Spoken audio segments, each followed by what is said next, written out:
안녕하세요. 저는 소윤정 교수입니다.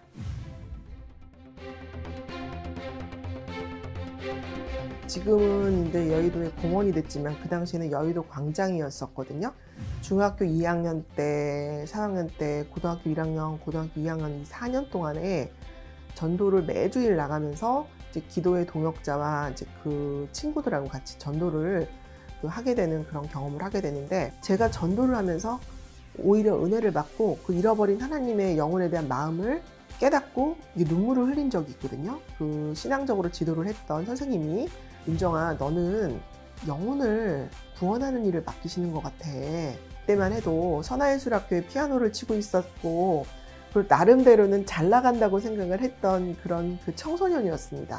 다음에 무슨 사건이 생겼냐면, 체육 시간에 손가락이 부러지는, 그러니까 탈골되는 그런 사건이 있었어요. 굉장히 시리에 빠지고 이제 또 너무너무 힘들었고 계속 하나님 앞에 이제 더 기도를 많이 하게 됐죠. 이제 얼마 안 지나서 여름에 영종도에 전도 여행을 갔는데 폭풍이 몰아치면서 배가 뜨지 않고, 저는 여태까지 태어나서 나무가 그렇게 쓰러지는 걸 처음 봤어요. 100일 기도회를 했는데 기도회 마지막 날 바로 저희가 방문을 하게 됐고, 교회에 반주자가 못 들어온 거예요. 친구들이 이구동성으로 소윤정이가 치면 된다. 손가락이 어떤 상태였냐면 탈골이 된 상태에서 새끼손가락이 굴어지지 않는 상황이었어요. 그 준비 찬송부터 시작해서 피아노를 치기 시작했는데 손가락에서 피가 나기 시작했어요. 손톱 사이에서. 예배가 끝나고 나서 기적이 일어났어요. 손가락이 구부러지는 거죠. 근데 그날 수많은 사람이, 그 자리에 참석한 사람들이 병고침을 받았어요. 하나님이 꿈에 어느 학교를 보여주셨어요. 한세대학교 원서를 접수하러 올라가는데 제가 꿈에 본 그 길이고 똑같은 길이 펼쳐지는 거예요. 단기 선교팀을 학생들을 데리고 산악 선교를 갔어요. 해리 모린이라는 교수님을 만나게 됐어요. 그분을 통해서 저는 처음 이슬람을 접하게 됐습니다.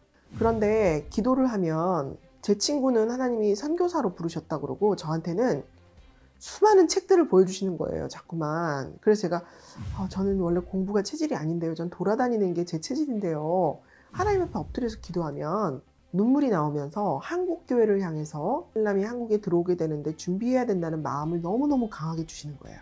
눈물의 기도를 하는 것들을 주위 사람들이 이해하지 못하고 외로운 시간을 저는 보냈습니다. 그래서 사실 지금 한국 사회에서 우리가 한국 인구를 한 5,100만 정도로 추산을 하는데, 무슬림을 우리가 볼 때 20만, 25만 이렇게 추산을 합니다.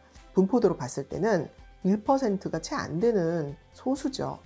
마치 우리가 성소수자를 이야기하듯이 그들이 이 인권을 앞세워서 평등법을 통과시키려고 하는 데는 어떠한 모종의 비하인드 스토리가 있냐면, 이슬람화 시키는 그 정책을 다화 정책, 이슬람 다화 정책은 그 기독교 선교 정책이 있듯이 이슬람 포교 정책을 이슬람 다화 정책이라고 하는데, 전쟁의 집이라고 해요. 그러니까 전쟁인데 왜 이렇게 조용할까? 그 나라의 10%, 20% 국가의 인구 분포도가 될 때까지 LGBT와 연대하고 혹은 사회주의자들과 연대하고 국권에 호소를 하고 있다. 그리고 한국에 만약에 들어와서 여성 할례를 한다면 그 여성 할례를 하나의 문화로 보고 우리가 그것을 평등한 입장에서 수용을 할 것이냐? 무슬림은 우리가 복음화 시켜야 될 대상이지 공존의 대상이 아니에요.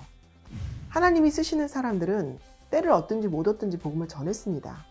한국이 급속도로 지금 이슬람이 늘고 있는 건 사실입니다. 이 다음 세대의 한국교회가 굉장히 어려움을 당할 것이다, 이런 생각이 들고요. 그래서 신학대학들이 꼭 이슬람 과목을 필수 과목으로 2과목 이상은 이수시켜야 한다. 저는 그렇게 이야기하고 싶습니다. 차별금지법은 한국이 다문화 사회가 되어가고 있는 상황 속에서 역차별을 일으킬 수 있는 악법이기 때문에 반대합니다.